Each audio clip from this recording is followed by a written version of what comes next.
Cockroach Janata கட்சி போராட்டத்திற்கு Delhi police அனுமதி வழங்கியிருக்கக்கூடிய அந்த முக்கிய செய்தியை பார்க்கிறோம். விவரங்களோடு செய்தியாளர் ரமேஷும் இணைந்திருக்கிறார். கேட்கலாம்.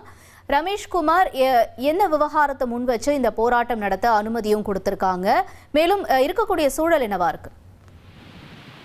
சமூக வலைதளங்களில் அண்மையில் மிகவும் பிரபலமான கரப்பான்பூச்சி ஜனதா கட்சி இந்தியா முழுக்க கவனம் பெற்றிருந்தது. இந்த சூழ்நிலையில் அந்த கட்சியின் சார்பில் இன்று டெல்லி ஜந்தர் மந்தரில் போராட்டம் நடத்த அழைப்பு விடுக்கப்பட்டிருந்தது. இன்னும் சற்று நேரத்தில் அந்த போராட்டம் நடைபெற இருப்பதாக தகவல். இந்த காக்ரோச் ஜனதா பார்ட்டியை துவங்கிய நிறுவனரான அபிஜித் தீப்கே அவர் லண்டனில் இருந்து இன்று காலை இந்தியா வந்திருக்கிறார். டெல்லி விமான நிலையத்திலிருந்து அவர் தற்போது டெல்லி ஜந்தர் மந்தர் பகுதிக்கு சென்று கொண்டிருக்கிறார்.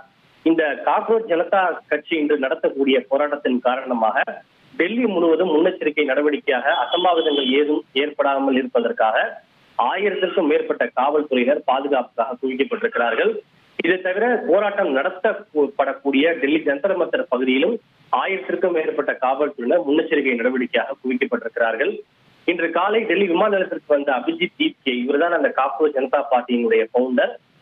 இந்த நீட் வினாத்தாள் கசிவு, தேர்வு முறைகேடு போன்றவற்றுக்கெல்லாம் பொறுப்பேற்று மத்திய கல்வி அமைச்சர் தர்மேந்திர பிரதான் ராஜினாமா செய்ய வேண்டும் என்ற கோரிக்கையை மீண்டும் வலியுறுத்தி இருக்கிறார். நீட் வினாத்தாள் முன்கூட்டியே கட்டினது போன்ற பல்வேறு குற்றச்சாட்டுகளால் 5 மாணவர்கள் ஏற்கனவே தற்கொலை செய்து கொண்டிருக்கிறார்கள். அதற்கு பொறுப்பேற்று தர்மேந்திர பிரதான் ராஜினாமா செய்ய வேண்டும் என்ற கோரிக்கையை வலியுறுத்தி இருக்கிறார்கள். தற்போது வரை டெல்லி ஜந்தர் மந்தர் பகுதியில் பெருமளவிலான அந்த காக்ரோச் ஜனதா கட்சியை சார்ந்த ஆர்வலர்கள் யாரும் இதுவரை தற்போது வரவில்லை என்று கூறப்படுகிறது. இருப்பினும் காவல்துறை அங்கு பெரிய அளவில் பாதுகாப்புக்காக குவிக்கப்பட்டிருக்கிறார்கள்.